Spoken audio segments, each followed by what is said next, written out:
दोस्तों, अगर आपने रामायण देखी या सुनी है तब आप उसमें मौजूद सुग्रीव के बड़े भाई किष्किंधा नरेश बाली को तो जरूर जानते होंगे, जो कि इतना बलशाली था कि उसके सामने रावण जैसे बड़े बड़े बलशालियों ने अपने घुटने टेक दिए थे, क्योंकि एक वरदान के कारण बाली अपने शत्रु की आधी शक्ति खुद में समाहित कर लेता था। लेकिन एक बार जब बाली का सामना हनुमान जी से हुआ था, तब इतना ज्यादा शक्तिशाली होते हुए भी उसे हनुमान जी के सामने मुंह की खानी पड़ी थी। क्या आपको पता है ऐसा क्यों हुआ था? अगर नहीं तो वीडियो को स्किप किए बिना एंड तक जरूर देखना, क्योंकि इसमें हम आपको यही बताने वाले हैं। हनुमान जी और बाली की घटना को जानने से पहले आपको हनुमान जी के बारे में कुछ अन्य बातें जान लेनी चाहिए। शायद ही आपको पता हो कि हनुमान जी को बचपन में बजरंग बली और केसरी नंदन के नाम से जाना जाता था। उन्हें ये हनुमान नाम बचपन से नहीं मिला था, बल्कि उनके साथ एक ऐसी घटना हुई थी जिसके बाद से ही उन्हें हनुमान जी के नाम से जाना जाने लगा। एक बार बजरंग बली भूख से बहुत व्याकुल थे और उनकी माता अंजनी काम में व्यस्त थी। तो जब बजरंग बली ने माता से खाने के लिए कुछ मांगा तो माता ने कहा, बाहर जाओ और फल खा लो। जितने भी पके हुए फल हैं वो सब खाने योग्य हैं। तो भूख से व्यथित केसरी नंदन बाहर जाकर फल खाने लगते हैं। तभी उन्हें आसमान में चमकता हुआ पीले रंग का सूरज दिखाई देता है, तो वे उसे भी फल समझ लेते हैं और उसे खाने के लिए आसमान की ओर उड़ जाते हैं। चूंकि सूरज बहुत बड़ा था और बजरंग बली बहुत छोटे थे, तो बजरंग बली उस सूर्य रूपी फल को खाने के लिए अपना आकार बहुत बड़ा कर लेते हैं और सूर्य को अपने मुंह में रख लेते हैं, जिससे संपूर्ण पृथ्वी पर अंधेरा छा जाता है। और उनकी इस अज्ञानता से सभी पृथ्वीवासी और स्वर्गवासी परेशान हो जाते हैं।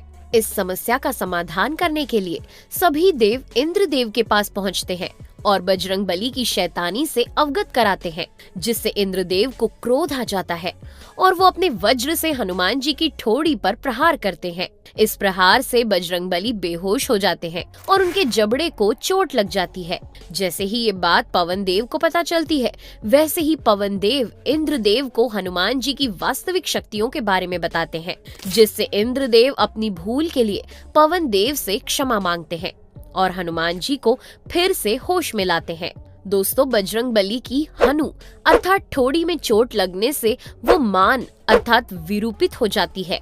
इस घटना के बाद से ही बजरंग बली को हनुमान अर्थात हनुमान के नाम से जाना जाता है। 3 लोकों के विजयी रावण को हराने के बाद बाली के घमंड की कोई सीमा नहीं रही और स्वयं को संपूर्ण पृथ्वी लोक का महाबली योद्धा मानने लगा। एक दिन वो अपनी ताकत के अहंकार से चूर जंगल के पेड़ पौधों को उखाड़ कर फेंक रहा था और बार बार युद्ध की चेतावनी भी दे रहा था।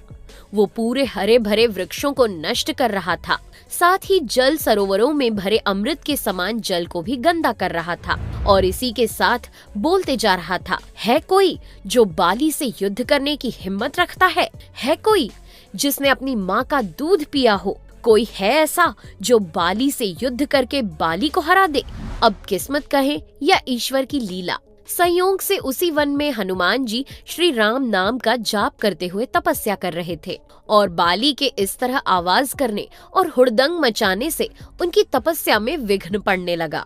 फिर भी हनुमान जी शांत स्वभाव से बाली के पास पहुँचे और बोले, हे वीरों के वीर, हे ब्रह्मा अंश, हे राजकुमार बाली, तुम क्यों इस शांत वन को अपने बल की बलि दे रहे हो? क्यों हरे भरे पेड़ों को उखाड़ रहे हो और अमृत समान सरोवरों को क्यों मिट्टी मिलाकर नष्ट कर रहे हो?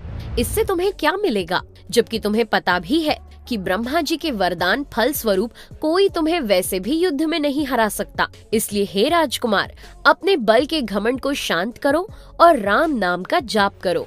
हनुमान जी की ये मधुर वाणी सुनकर भी बाली पर कुछ असर नहीं हुआ। वो लापरवाही से बोला, ए तुच्छ वानर, तू हमें शिक्षा दे रहा है? उस राजकुमार बाली को जिसने विश्व के सभी योद्धाओं को धूल चटाई है? जा तुच्छ वानर, तू ही अपने राम नाम की भक्ति कर और अगर इतना ही महान है तेरा राम तो बुला जरा मैं भी तो देखूं कितना बल है उसकी भुजाओं में।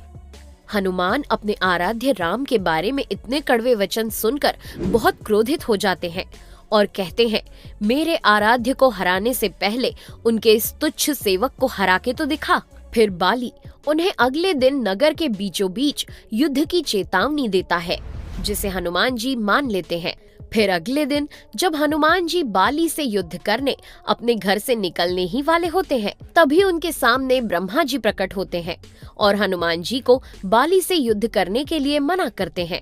परंतु हनुमान जी अपने आराध्य का अपमान कैसे सहन कर सकते थे, इसलिए वो ब्रह्मा जी से उनकी बात ना मानने के लिए क्षमा मांगते हैं। जिसके बाद ब्रह्मा जी कुछ क्षण सोचकर हनुमान जी से कहते हैं कि यदि आप मेरी युद्ध में न जाने की बात नहीं मान सकते, तो इतना कर दीजिए कि आप अपनी शक्ति का केवल 10वां भाग ही युद्ध के लिए लेकर जाएं। बाकी बल को योग के द्वारा अपने आराध्य के चरणों में रख दे। हनुमान जी ब्रह्मा जी का मान रखते हुए इस बात को मान लेते हैं और फिर अपनी शक्ति के 10वें हिस्से के साथ बाली से युद्ध करने के लिए निकल पड़ते हैं।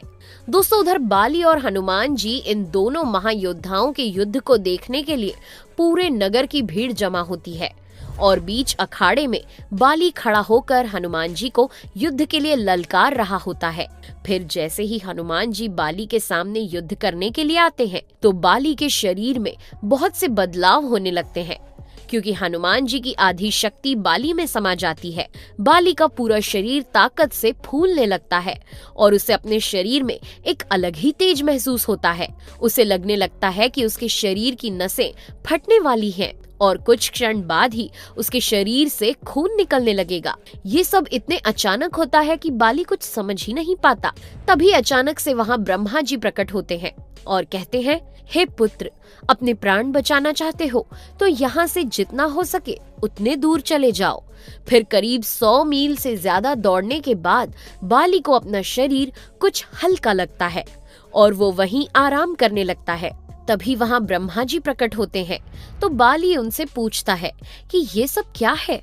हनुमान जी से युद्ध करने से पहले मेरे शरीर का फूलना और अचानक से आपका आके कहना कि यहाँ से भाग जाओ, मेरी तो कुछ भी समझ में नहीं आ रहा। कृपया मेरा समाधान करें। तो ब्रह्मा जी बोले, हे बाली, मैंने हनुमान जी को उनकी शक्ति के केवल 10वें हिस्से के साथ युद्ध करने को कहा था और तुम उनके 10वें हिस्से के भी आधे हिस्से की शक्ति को नहीं संभाल सके। तो सोचो, अगर वो अपनी पूरी शक्ति के साथ तुमसे युद्ध करने आते तो उनके आधे बल के प्रभाव से ही तुम्हारा शरीर तुरंत ही फट जाता।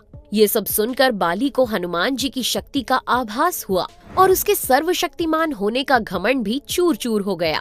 फिर वो हनुमान जी के पास जाता है और उन्हें दंडवत प्रणाम करता है। साथ ही बोलता है कि हनुमान जी, मुझे मेरे अपराध के लिए क्षमा करें। मैं तो आपके एक बल के बराबर भी नहीं हूँ, फिर भी आपको अज्ञानवश युद्ध के लिए ललकार रहा था। ये सब सुनकर हनुमान जी बाली को क्षमा कर देते हैं और राम नाम का भजन करने के लिए कहते हैं। तो दोस्तों, इस प्रकार बाली हनुमान जी से हार जाता है और अपनी शक्ति का घमंड करना भी छोड़ देता है। तो दोस्तों, कैसी लगी आपको हमारी ये वीडियो, नीचे कमेंट्स करके जरूर बताइए और जाते जाते इस वीडियो को लाइक और चैनल को सब्सक्राइब करना बिल्कुल ना भूलें। Thanks for watching.